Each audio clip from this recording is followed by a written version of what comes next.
ഇന്നത്തെ നമ്മുടെ റെസിപ്പി എന്ന് പറഞ്ഞാൽ നമുക്ക് പെട്ടെന്ന് ചെയ്തെടുക്കാൻ പറ്റുന്ന നല്ല അടിപൊളി പലഹാരത്തിൻ്റെ റെസിപ്പിയാണ്. നമുക്ക് ബ്രേക്ക്ഫാസ്റ്റ് ആയിട്ട് ഈവനിങ് സ്നാക്ക് ആയിട്ടൊക്കെ കഴിക്കാൻ പറ്റുന്ന ഒരു പലഹാരത്തിൻ്റെ റെസിപ്പിയാണ്.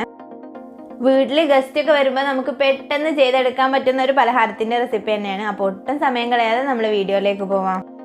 അപ്പോൾ ആദ്യമായിട്ട് നമ്മൾ വീഡിയോ കാണുന്നവരാണെങ്കിൽ പ്ലീസ് ഒന്ന് സബ്സ്ക്രൈബ് ചെയ്യണേ. അപ്പോൾ വീഡിയോ ഇഷ്ടമായിട്ടുണ്ടെങ്കിൽ ലൈക്ക് ചെയ്യേണ്ട കാര്യം മറക്കരുത്.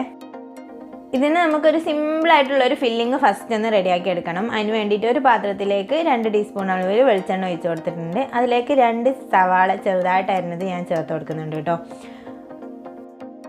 നിങ്ങൾക്ക് ഇഷ്ടമുള്ള രീതിക്ക് ഫില്ലിങ് ചെയ്തെടുക്കാം. ഞാൻ ഇവിടെ ഏറ്റവും സിമ്പിളായിട്ടുള്ള ഒരു മെത്തേഡിലാണ് കേട്ടോ ചെയ്തെടുക്കുന്നത്. അപ്പോൾ സവാള പെട്ടെന്നൊന്ന് വഴന്ന് കിട്ടാൻ വേണ്ടിയിട്ട് ഞാൻ കുറച്ച് ഉപ്പും കൂടി ചേർത്ത് കൊടുക്കുന്നുണ്ട്. ഇനി നമുക്കിതിലേക്ക് കുറച്ച് ഇഞ്ചി വെളുത്തുള്ളി ഒന്ന് അരിഞ്ഞത് 1 ടീസ്പൂൺ അളവിൽ ചേർത്ത് കൊടുക്കാം. അരിഞ്ഞത് അല്ലെങ്കിൽ ഗ്രേറ്റ് ചെയ്തത് എന്ത് വേണമെങ്കിലും ചേർത്ത് കൊടുക്കാം കേട്ടോ. അതും കൂടി ഒന്ന് ഇതിലേക്ക് ചേർത്ത് കൊടുക്കുന്നുണ്ട്. എരിവിന് വേണമെങ്കിൽ നിങ്ങൾക്ക് 1-2 പച്ചമുളക് ചേർത്ത് കൊടുക്കാം. ഞാൻ ഇവിടെ കുറച്ച് കുരുമുളക് പൊടിയാണ് കേട്ടോ ചേർത്ത് കൊടുക്കുന്നത്. അതുപോലെ ഇതിലേക്ക് ഒരു ഫ്ലേവറിനൊക്കെ ആവശ്യത്തിനുള്ള ഗരം മസാലപ്പൊടി 1/4 ടീസ്പൂൺ അളവിലോ ചേർക്കുന്നുള്ളൂ കേട്ടോ. കുറഞ്ഞ അളവിലേ ചേർക്കുന്നുള്ളൂ. ഓവർ മസാലേൻ്റെ കുത്തൽ വേണ്ടാന്ന് വിചാരിച്ചിട്ടാണ്. പിന്നെ കുറച്ചൊരു മഞ്ഞൾപ്പൊടിയും കൂടി ചേർത്തിട്ട് നല്ലപോലെ ഒന്ന് മിക്സ് ചെയ്തിട്ട് എടുക്കാം. ഇനി നിങ്ങളുടെ കയ്യിൽ ചിക്കനൊക്കെ വേവിച്ചത് ഉണ്ടെങ്കിൽ ഈ ഒരു സമയത്ത് നിങ്ങൾക്ക് ചിക്കന് ചേർത്ത് കൊടുക്കാം കേട്ടോ. ഞാൻ ഇവിടെ മുട്ട വെച്ചിട്ടാണ് ചെയ്യുന്നത്. ഫസ്റ്റ് 1 ടീസ്പൂൺ അളവിൽ വെളിച്ചെണ്ണ ചേർത്ത് കൊടുത്തതിന് ശേഷം അതിലേക്ക് മുട്ട പൊട്ടിച്ചൊഴിക്കുകയാണ് ചെയ്യുന്നത്. അതിലേക്ക് കുറച്ച് ഉപ്പും കുരുമുളക് പൊടിയും കൂടി ചേർത്ത് കൊടുക്കുന്നുണ്ട് മുട്ടയിലേക്ക്. അതൊന്ന് നമുക്ക് ജസ്റ്റ് ഒന്ന് കുക്കായതിന് ശേഷം ഒന്ന് മിക്സ് ചെയ്ത് കൊടുക്കാം. അപ്പോൾ ഒരു 2-3 മിനിറ്റിന് ശേഷം അത്യാവശ്യം ഒന്ന് കുക്കായതിന് ശേഷം സെൻറ്ററിലൊന്ന് മിക്സ് ചെയ്ത് ഒന്ന് എടുത്താൽ മതി കേട്ടോ. എന്നിട്ട് നമുക്ക് മൊത്തമായിട്ടൊന്ന് മിക്സ് ചെയ്തെടുക്കാം. അപ്പോൾ ഇത്ര തന്നെ ഉള്ളൂ കേട്ടോ. ഇത് നല്ലോണം ഒന്ന് മിക്സ് ആയതിന് ശേഷം നമുക്ക് ഇതിലേക്ക് വേണമെങ്കിൽ കുറച്ച് മല്ലിയില കറിവേപ്പില എന്തെങ്കിലും ഒന്ന് ചേർത്തിട്ട് ഫ്ലെയിം ഓഫ് ചെയ്ത് വെക്കാം. നമ്മുടെ മസാല ഇവിടെ റെഡി ആയിട്ടുണ്ട്. ഇനി നമ്മൾ ഈ ഫില്ലിംഗ് ഒക്കെ ഒന്ന് നിറച്ചെടുക്കുന്നത് ഇതുപോലെ ഒരു ബന്നിലേക്കാണ് കേട്ടോ. അപ്പോൾ നിങ്ങൾക്ക് റൗണ്ടിലുള്ള ഏത് ഷേപ്പിലുള്ള ബന്നും യൂസ് ചെയ്യാം കേട്ടോ. അപ്പോൾ ഇതിൻ്റെ സൈഡൊന്ന് കട്ട് ചെയ്തിട്ട് ഒരു സെൻറ്റർ മാത്രം അങ്ങോട്ട് എടുക്കാം കേട്ടോ. എന്നിട്ട് അതിൻ്റെ ഉള്ളിൽ ഒന്ന് സ്പേസ് കൂട്ടി കൊടുക്കാം. ഇതുപോലെ ഒന്ന് ചെയ്തെടുത്താൽ മതി കേട്ടോ. ഇനി നമുക്കിതിൻ്റെ ഈ ഒരു സൈഡും കൂടി മുറിച്ച് മാറ്റിയിട്ട് മുകളിൽ ആ ഒരു സ്പേസ് മാത്രം മതി കേട്ടോ. നമുക്ക് ഇത് മാത്രം അതിൻ്റെ മുകളിൽ വെച്ച് കൊടുക്കുന്ന രീതിക്ക് മറ്റൊക്കെ നമുക്കൊരു പാത്രത്തിലേക്ക് ഇട്ട് കൊടുക്കാം. ഇതുപോലെ നമുക്ക് എല്ലാ ബന്നും ഒന്ന് ചെയ്തെടുക്കാം കേട്ടോ.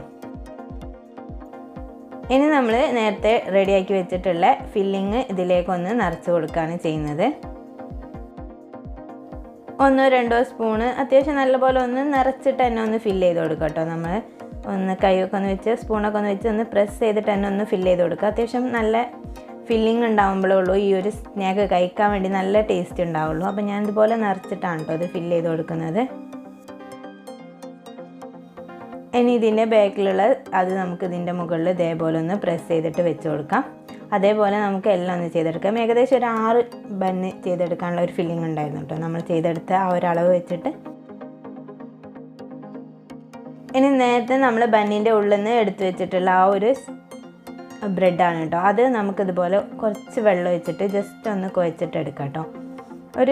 നമുക്കതിൻ്റെ സൈഡിൽ കൂടി ഒന്ന് ഒട്ടിച്ച് കൊടുക്കാൻ വേണ്ടിയിട്ടാണ്. ഇതുപോലെ ഒന്ന് ചെയ്യുമ്പോൾ നല്ലൊരു പെർഫെക്റ്റ് ആയിട്ട് നമുക്ക് കിട്ടും. അതിന് വേണ്ടിയിട്ടാണ് കേട്ടോ നമ്മളിതുപോലെ ചെയ്തെടുക്കുന്നത്.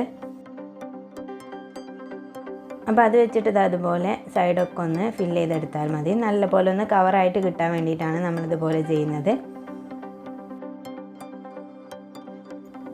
അപ്പോൾ ഇത്രേ ഉള്ളൂ. ഇതുപോലെ എല്ലാം നമ്മൾ ചെയ്തെടുത്തിട്ടുണ്ട്. ഇനി നമ്മളൊരു ബൗളിലേക്ക് 1 മുട്ട ഒഴിച്ച് കൊടുക്കാം. അതിലേക്ക് 1/4 കപ്പ് അളവിൽ പാല് ചേർത്ത് കൊടുക്കാം കേട്ടോ. പിന്നെ ഇതിലേക്ക് ആവശ്യത്തിനുള്ള ഉപ്പും പിന്നെ കുറച്ചൊരു കുരുമുളക് പൊടി ഒരു ടേസ്റ്റിന് വേണ്ടിയിട്ട് അതും കൂടി ഞാൻ ഇതിലേക്ക് ചേർത്ത് കൊടുക്കുന്നുണ്ട് കേട്ടോ.